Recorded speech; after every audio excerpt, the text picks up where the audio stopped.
चोपारे बड़ी आसतु बनेगा। प्रथमे मु सुखिला लंका नेली, तापर किछि रसुण अनुसार मु लुण नहीं।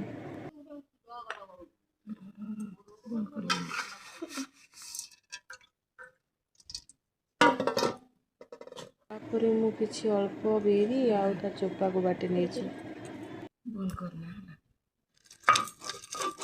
भलसे 2 ରୁ 3 थर चिकन करी बाटे नहीं। तापर मु खरा को लेकी बिरी पारि देछि।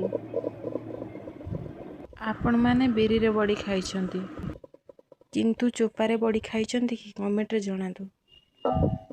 वीडियोटी भल लागिले लाइक कमेंट शेयर सब्सक्राइब कर देबे। रहिले जय जगन्नाथ। जो चोपारे बड़ी करथली ए होची से चोपा बड़ी।